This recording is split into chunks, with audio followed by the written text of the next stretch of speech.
We're back in the morgue at the Regina Leader-Post to take a look again at a moment in crime.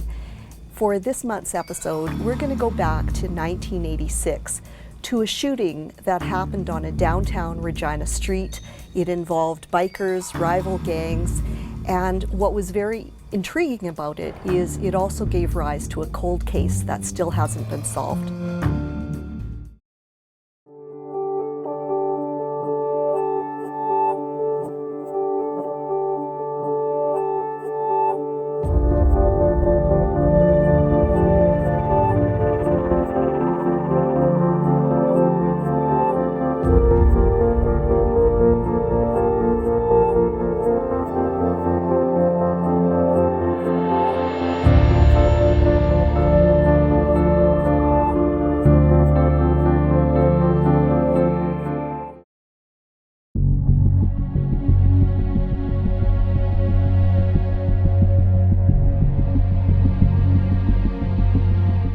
Anyone who follows crime stories has heard of the Hells Angels, but I want to go back to 1986 in Regina to a motorcycle club that was called the Apollos Motorcycle Club, and they were sort of the precursor to the Hells Angels in this city.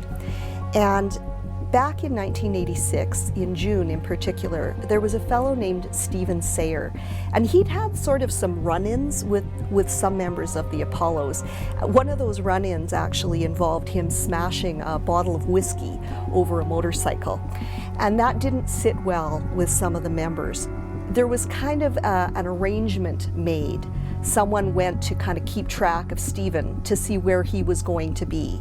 And the others made a plan. And that plan was supposed to be to kidnap Stephen Sayer and kind of rough him up a bit. But it went far beyond that. One of the members reports that Stephen Sayer has gone over to a downtown bar called the Lotus Hotel. It was on the 1700 block of Rose Street. When Stephen Sayer got outside the bar, he started off on a run. And Paul Bashinsky said, "Where's my gun?" and shot at Stephen Sayer as he was running down Rose Street. Paul Bashinsky fired 3 shots and knocked Stephen Sayer down to the ground. He was rushed to hospital, and he ultimately died in hospital a couple weeks later. Paul Bashinsky was charged with first-degree murder.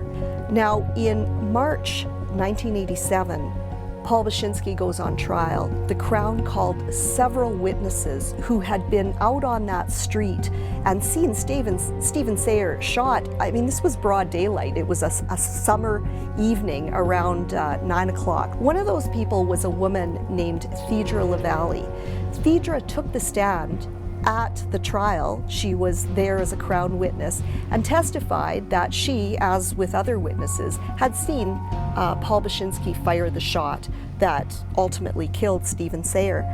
3 days after she testified, Theodra LaValle was shot in the back of the neck as she was in an alley just between, on 11th Avenue, between Osler and Halifax Street.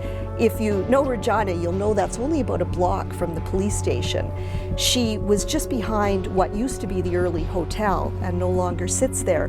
So she was shot in that alley, stumbled on into the sidewalk where she was seen by people coming out of the bar. It was just around midnight, and also by police officers who got her into their cruiser, rushed her to hospital. Sadly, Theodra died just 9 days later after she was shot.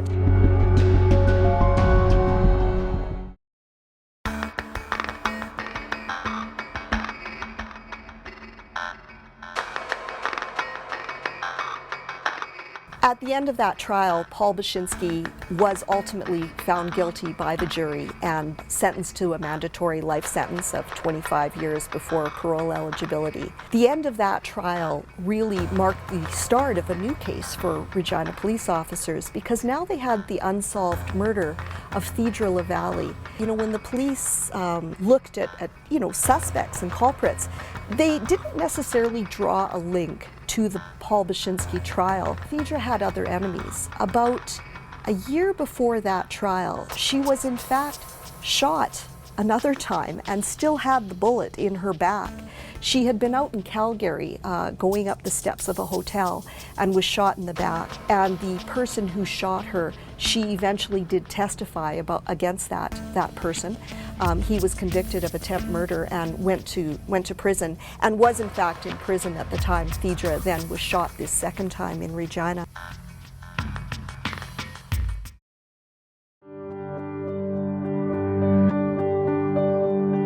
About 6 months or so after Theodra was shot, a reporter from the Regina Leader-Post sat down with Norm Marchenko, who was then head of major crimes. One of the things that Norm Marchenko said that I always found very interesting is police had a theory that she in fact knew who her killer was. Theodra occasionally worked in the sex trade industry, and what police noticed was after Theodra was shot, the girls didn't disappear from the street. The women were still working in the sex trade that same night and in the days afterwards.